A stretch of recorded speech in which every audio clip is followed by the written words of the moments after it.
New moon in Taurus. Let's see what messages need to come through. Crossing bridges. It's time for healing, connecting, mending, and releasing. I have been feeling this too. Old wounds have been coming up for star seeds, light workers, shadow workers.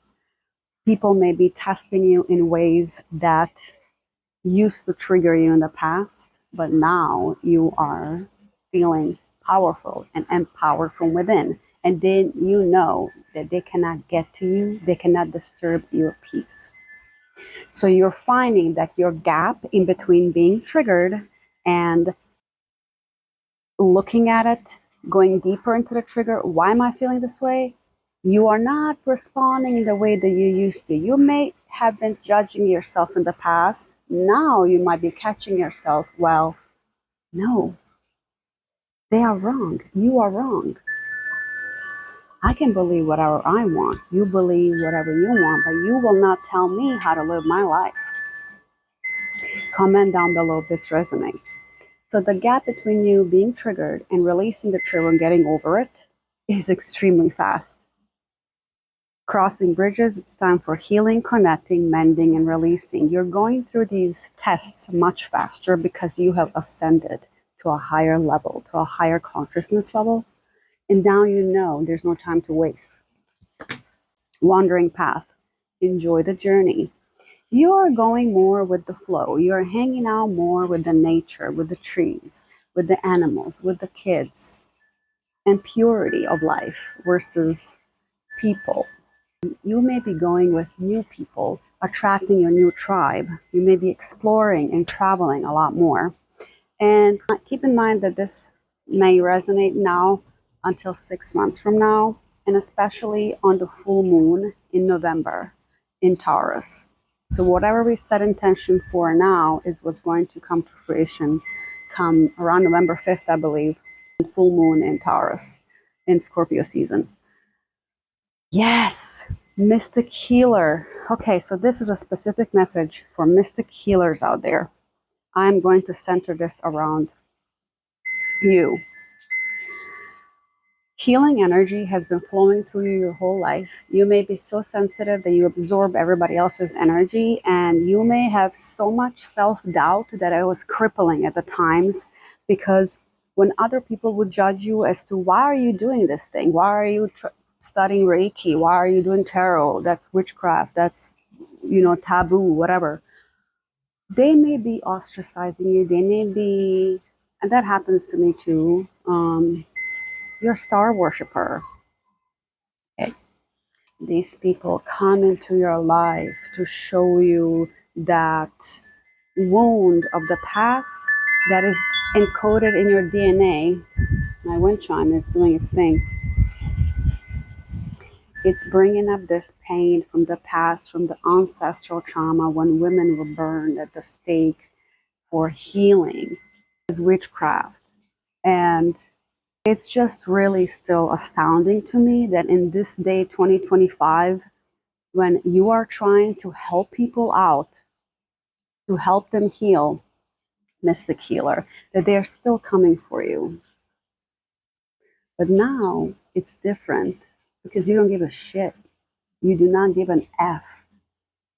You are looking at them and just laughing at the limited capacity of their limited mind and how they can't comprehend that we can heal ourselves, that God is not something that's only out there to be experienced through a religion, but it's something that is outside all time and space, that you can have a personal relationship yourself and however you want. As long as you don't tell me how to believe, I don't tell you how to believe. Mystic healer, you are coming full online with your spiritual gifts.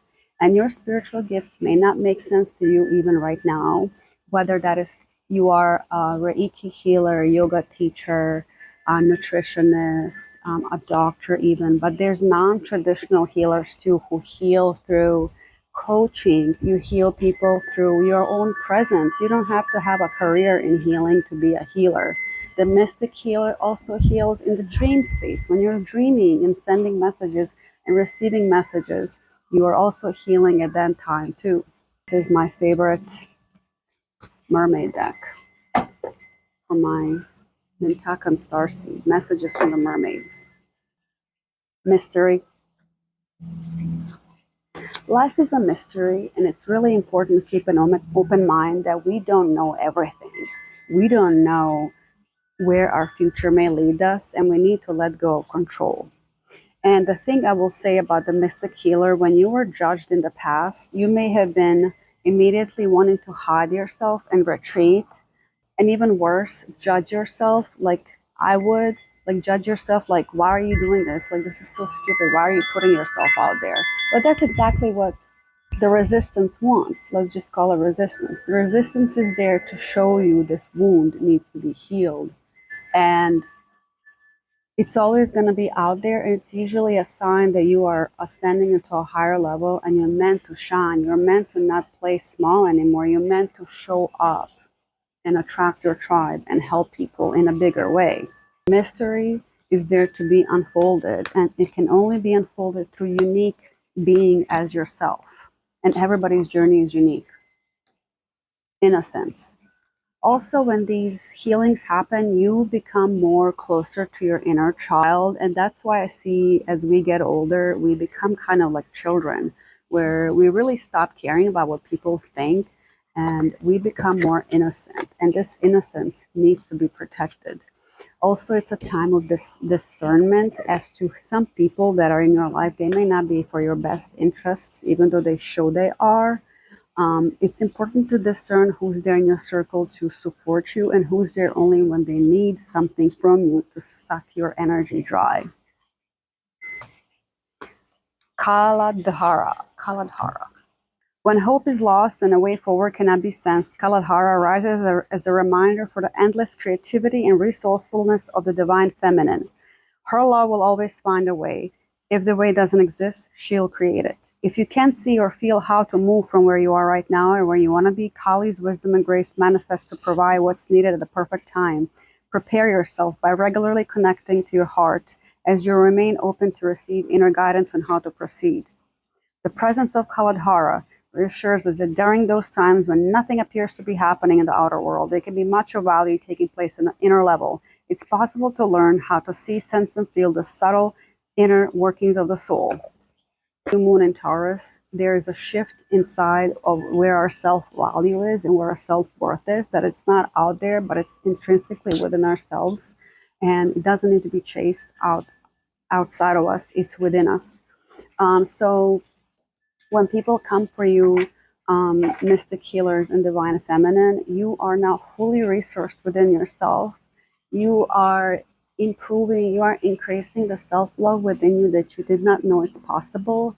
And this is something that I've been feeling when I want to judge myself for something. There's an inner voice of my higher self telling me that you are safe, you're fine, Mary, just the way you are. I got your back no matter what happens. So when you are triggered and when these things happen to you, just talk to yourself, talk to Source, Universe, God, connect and know that you're safe, you're provided for. No matter what happens, you got you. It doesn't matter how many friends you have, who's supporting you or not. You got you. Self-trust.